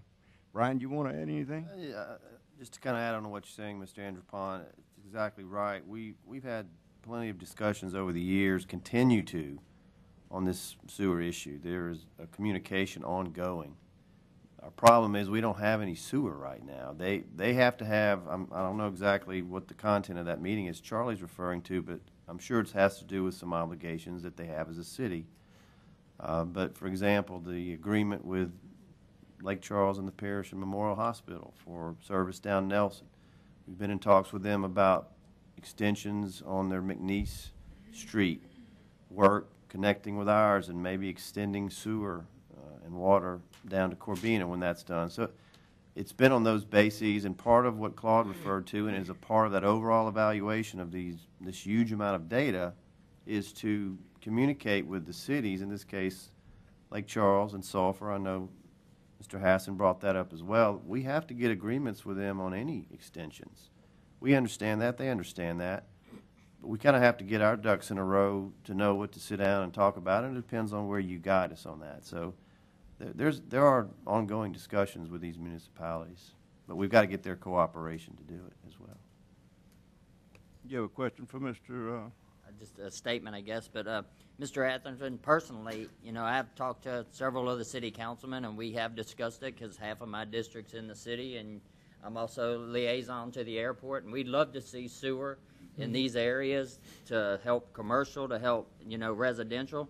So I've been speaking about it because I know how important sewer is, and I would love to see it in the parish. I don't know if parish-wide is the way to go. I'm not saying it's not, but I also know that the 26 manuals full of study that the parish paid for, didn't we give it to the city, pretty much? I mean, they have the information in their hands of what we put together to help the whole parish, whether it's Lake Charles, Sulphur, or the unincorporated, or Ward 1, or the unincorporated areas. So there's a lot of discussion going on. It just takes a lot of discussion. There needs to be some formal process, in place that's clearly focused in this direction. Is what we're asking for. Again, because we're concerned about the overall cost to the homeowners. If you have a joint services agreement with all the municipalities, simply to allow for the disposal of the stuff that gets pumped out of the mechanical systems, you can do something to help defray the cost. Because when, I mean, if you multiply 30,000 units times $700, that's what, 21 million bucks? So I mean, this is very expensive to the homeowners. The other thing, my last recollection was that the actual homeowner can be certified to inspect their own systems. So you don't want to lose sight of that. And it probably wouldn't. I would suggest that you consider doing something to educate the general public as to what's coming down. You're fixing to, let them know you're fixing to spend a bunch of money. These are the problems that the parish is facing, and you're fixing to start spending a bunch of money. So you need to pay attention, need to get on board, and offer suggestions and see what you can do to help defray the cost. And like if you do a parish-wide, if you do privatize the inspections, I would assume you do it like Brian suggested. Have one solid waste collection for the parish, you'd have one company that did it all. Because sewer started out, I mean, they got a strong state lobby, and it basically started out as a monopoly, and it still is a monopoly to a point where they control the costs. So somehow or another, the jury has to be able to have something to help control the cost, the level of service, and the disposal of the effluent. And again, Well, that's why we have committee meetings, and that's why we entertain dialogue, and we're at point A, and we're trying to get to point B. And we do appreciate all the questions, and you're careful moving forward. You're very cautious, and we do appreciate that. Again, Thank you, Charlie. Thank you for your help. One more final note. One more final. It's the easy one, and Mr. Atherton, you can help me with this one. People need to watch CGov. That's the cheapest thing you can do to find out how this wastewater issue is going, and that's why it's on there. So CGov is what people need to start watching. That's why we come spend our time here. That's why you come spend your time here. If you can't be here, you can at least sit on your couch and watch it. Do they have do they have the financial information up there as to the cost? Well, they have all of our discussion, and we're learning. So, I mean, they learn like we learn. That's all I can offer them. Thank you. On a final note, this committee will meet again on the 25th of March. And we haven't set a time yet, but Probably, I guess we ought to make it 3:30. we always want to, every time we say it's about 4, it ends up getting a little longer, but if 3:30 or 4, we can decide that later. I would just ask Mr. Andrepont that the committee, and we will also give all jurors a copy of this. The main purpose of that meeting is to hear your feedback on the inspection program. I think the other 2 bullets we can give a status report on, but there's no immediate deadlines on either one of those 2, but this one's the most important for now. Question, Mr. Chairman, would it be more appropriate if we line that next meeting up with that 45-day timeline? Sure. I would throw that out there for consideration. If you would like, Mr. Chairman, we don't have to set it tonight, and depending on what Meyer Associates That's fine. does. That was the date that you and I had discussed, the 25th, but I mean, we can wait till Colleen leaves if you want to. She'd probably like that, I think. We can just stay in touch and do that. I think that's a good idea, Mr. Spell, if you want, because we just want to be attentive to your needs to get back with you in time and keep this process rolling. Okay, well, let's just leave it open for the time being, and at the appropriate time, we'll call the meeting. Anything else? If not, Chair will entertain a motion to adjourn. Second. This meeting is now adjourned.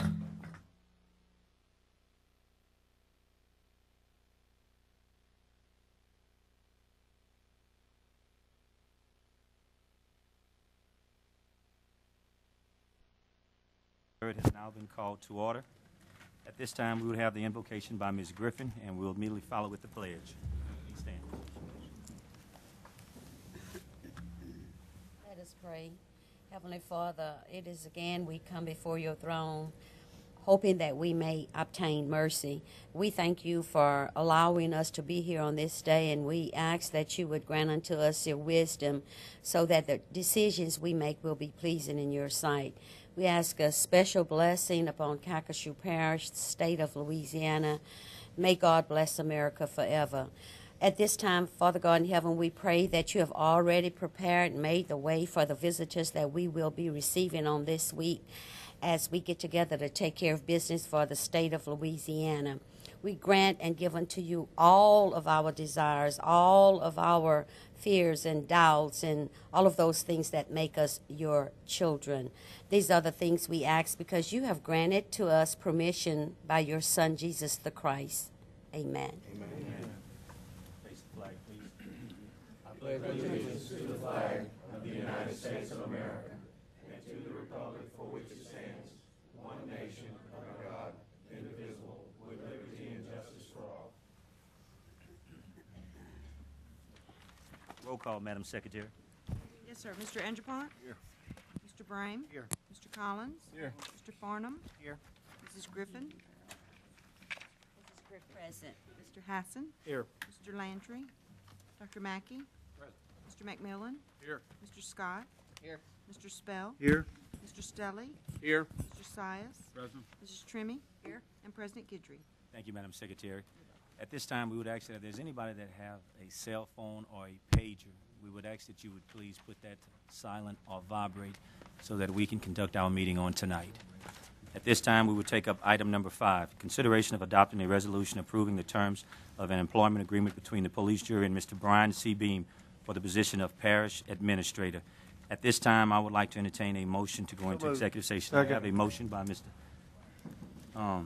Fordham and a second by Mr. Hassan. Is there any discussion? Any objection? At this time, I would ask that Mr. Mark McMurray would also proceed with us and legal counsel. We convene at this time and we'll be back.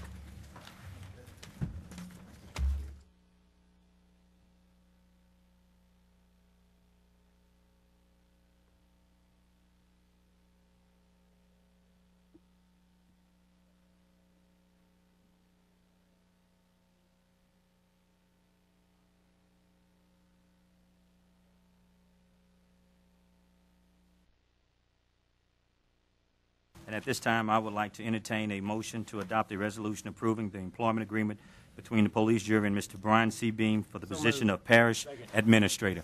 I have a motion by Mr. Fordham and I have a second by Mr. Brame. Is there any discussion? Any objection? Hearing none. Item passed. Congratulations, Mr. Beam.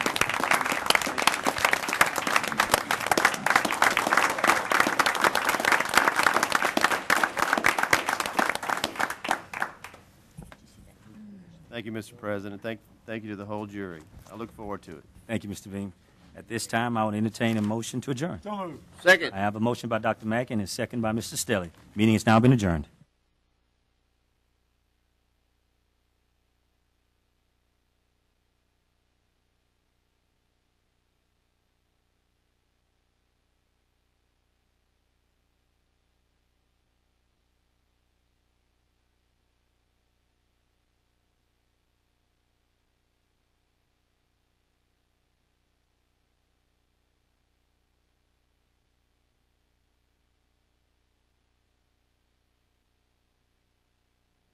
Call to order a meeting of the Public Works Committee, Tuesday, February 23rd, 2010. Roll call, Madam Secretary. We don't have to do it again for each meeting? I apologize. Item 3, receive report from Mr. Jason Barnes with reference to the anti-litter billboard that was created by employees from the Public Works West Maintenance Facility. Mr. Barnes. Good evening, everyone. I want to tell you a quick little story about something that we've just done that's really exciting. Last November or so, a friend of mine actually emailed me a picture of a billboard that was done in California of litter collected off of a Redondo Beach, California beach in one day, and they put the trash up on the billboard. Someone said, wouldn't that be cool if we could do something like that? And we sort of kicked around the idea a little bit, and when it was all said and done, we decided to try our own version of it. And we got with the Public Works crews, Alan and Kane, and asked them, what do you think? Do you think we can do something like this? And they were all for it. And so we went to Public Works West, and for 3 weeks solid, Public Works crews in the afternoon spent about 2 or 3 hours taking litter that had been collected from the inmate crews that we have throughout the parish and putting this litter on the billboard to showcase during the Mardi Gras season. and they did a heck of a job on it. And if you haven't seen it yet, Tom, if you can put it up on the monitors here and show you what they look like. It looks great. That is awesome. Oh, wow. There's over 100 pieces of litter on this billboard. These were all taken from various spots in the parish. You see half of a mattress, some doors to a refrigerator, a bicycle, a bathtub, as you can see, and it explains what we're trying to do. There's no excuses for littering, and so we put that up on Ryan Street. It's there for a period of several months, as long as it will live its life, and we also want to thank someone who really helped us out. That's AdSource, the company who owns this billboard site. They donated that entire billboard, all the metal that's behind there, because we drilled holes left and right through there to keep everything on. And Mr. Rock Hardy is here with AdSource. I'd like to recognize Rock and thank Rock for all of his big work.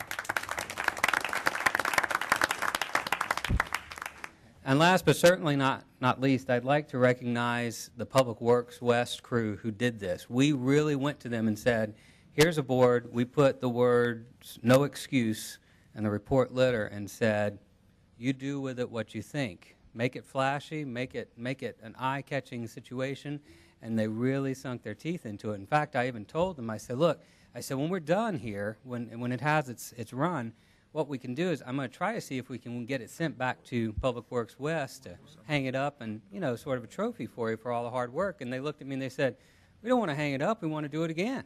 And so I'd like to recognize Mr. Darren White, who is the shop foreman. Where's Darren? There he is. Darren White and many others really helped to make this possible, and he was under the direction of Daryl Duhan and Burnell out at Public Works West. And we're just really proud of that. It's great when we can utilize our own resources to get creative like this. It's really showing a message to our community, and the rest of the state is talking about this billboard, and we're really excited about it. We want to thank everyone who helped out. Thank you. Awesome job. Any questions for Mr. Barnes? Yeah, Mr. Barnes, while you're here, you think in the near future, next month or two, you could come and report on how our litter program's doing, how many violations, how many warnings, just give us a good overall of how our litter deputy's doing, just kind of, I know we keep seeing all the billboards and all that, but I'd like to know what the meat of this thing is doing, and where is our next step as far as getting environmentally, or are we just staying with the litter program? I'd be happy to come back. All right, thank you. I'll entertain a motion. Move to receive report. Second. We have a motion and a second. Any discussion? Any objection? Hearing none, motion carried. Item 4, consideration of making a recommendation with reference to adopting a resolution authorizing the submittal of the municipal separate storm sewer system, MS4, stormwater annual report to the Louisiana Department of Environmental Quality. Second. Have a motion and a second. Any discussion? Any objection? Hearing none, motion carried. I was trying not to make the same mistake that Hal made. Item number 5, consideration of making a recommendation with reference to adopting a resolution approving a proposal for engineering services between the police jury and Lawsaw Engineering Incorporated for the Mosswood Drive and Dave Dugas Road bridge replacements. Second. I have a motion by Mr. Andrepont, and a second by Mr. Scott. Any discussion? Any objection? Hearing none, motion carries.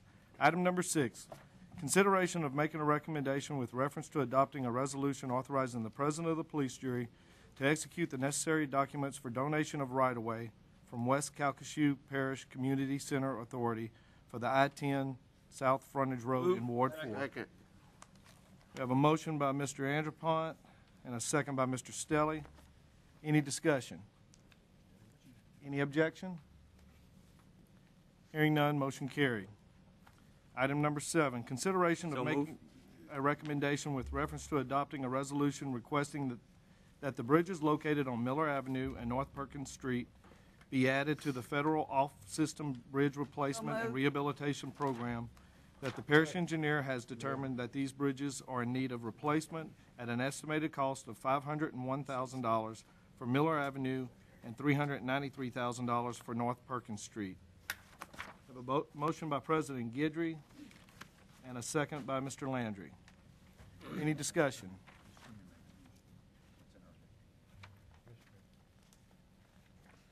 Motion by Ms. Trimmy and a second by Mr. Landry. Any discussion? Any objection? Hearing none, motion carried. Does any drawer have any business for the committee to discuss? Move to adjourn. Second.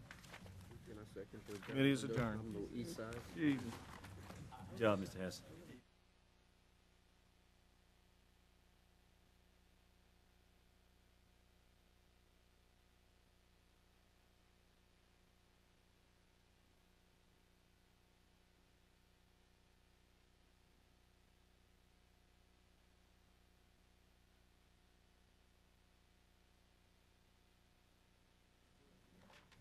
To 27.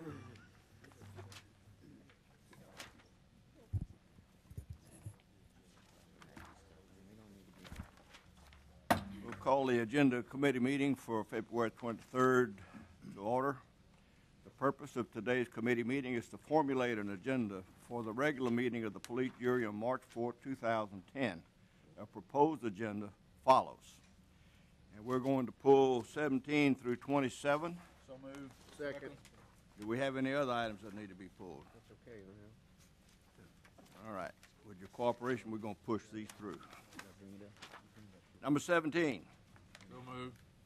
Take appropriate action on the expiration term of Mr. Rob Dodrell as member of the Board of Commissioners of Calcasieu Parish Communications District, and motion by Dr. Mackey and a second by Mr. McMillan. Recommend that Mr. Dodrell be reappointed. Any opposition? Motion carries. Number 18. So moved. Second. Take appropriate action on the expiration term of Mr. Ronald Phelps as member of the Board of Commissioners of Calcasieu Parish Communications. They recommends that Mr. Phelps be reappointed. Motion by Dr. Mackey and a second by Mr. Scott. Any opposition? Motion carried. 19. So moved. Take appropriate action on the expiration term of Mr. Kenneth Jerry Merchant as a member of the Board of Commissioners of the Calcasieu Parish Communications District. Recommends that Mr. Merchant be reappointed. Motion by Dr. Mackey and a second by Mr. Sias. Any opposition? Motion carries. Number 20. Take appropriate action on the expiration term of Mr. Donald Stinson as member of the Board of Commissioners of Gravity Drainage District Number 2, Ward 7. Mr. Stinson represents District 12. Mr. Hassan is the liaison. Move to reappoint Donald Stinson. Second. A motion to reappoint and a second. Is there any opposition? Motion carries. 21.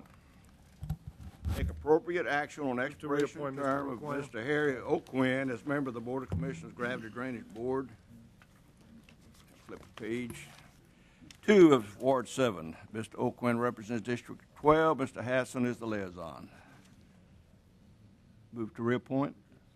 We have a motion and a second to reappoint. Any opposition? Motion carries. 22, take appropriate action on the expiration reappoint term of Mr. Mr. Carrier. Freddie Carey as a member of the Board of Commissioners of Gravity Drainage District Number 2 of Ward 7. Mr. Carey represents District 12. Mr.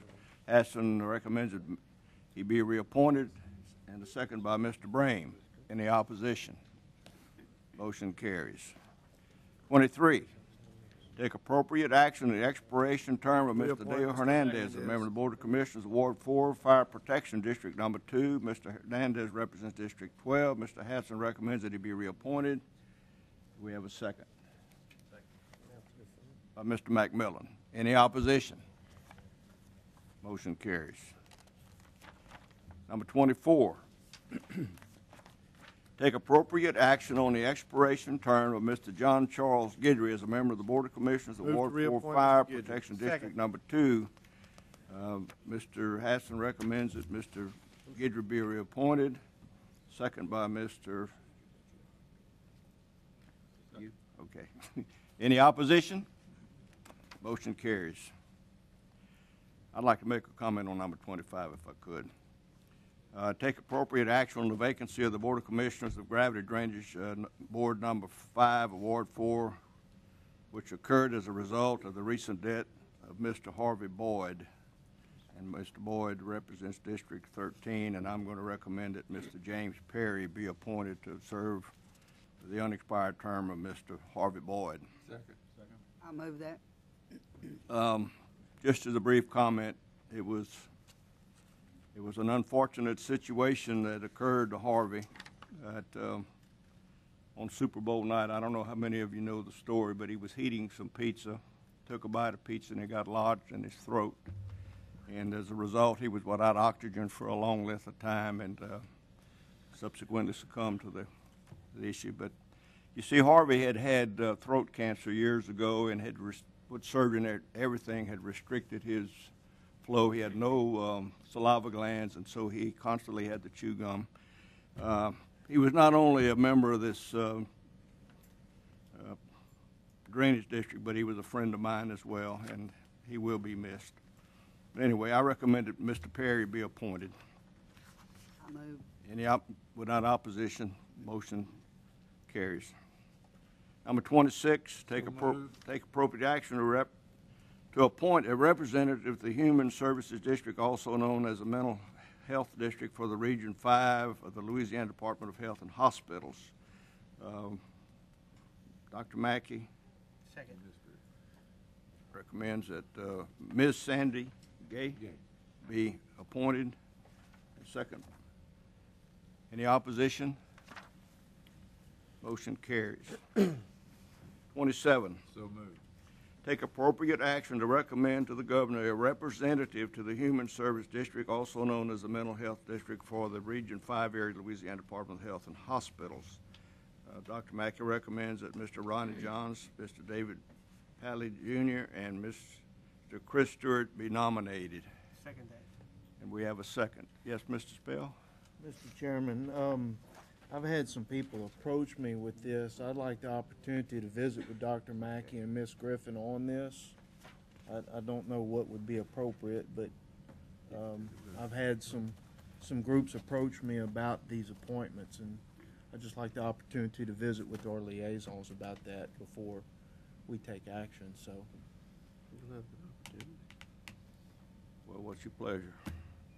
Well, we've nominated, that's up to him.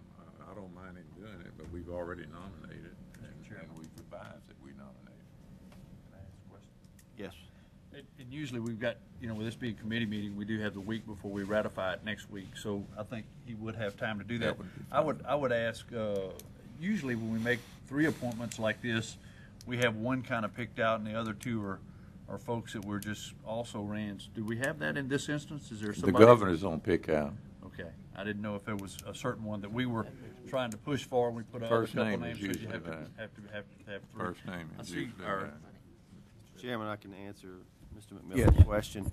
This is this is the board that Willie Mount spoke to the group on, and so it's brand new. And the way it works is as you approve the appointment of Ms. Sandra Gay, that is the police jury's appointment. But then the governor has to pick 3 additional people based on names submitted by any of the 5 parishes. So it's to your advantage to submit up to 3 names. He may pick 1, 2, or up to 3.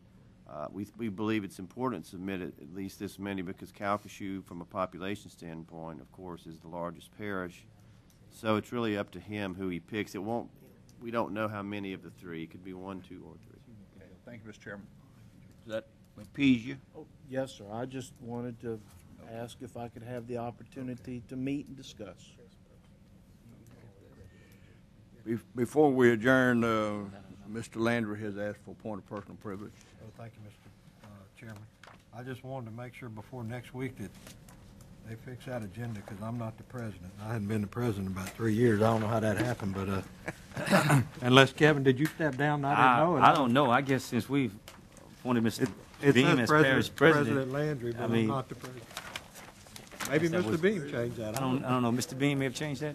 We'll get it fixed. Just a typo, no problem. Which page is that? Any other items to come before the committee? Chair will entertain a motion So to moved. adjourn. Motion to adjourn. Do I have a second? Second. Meeting is now adjourned.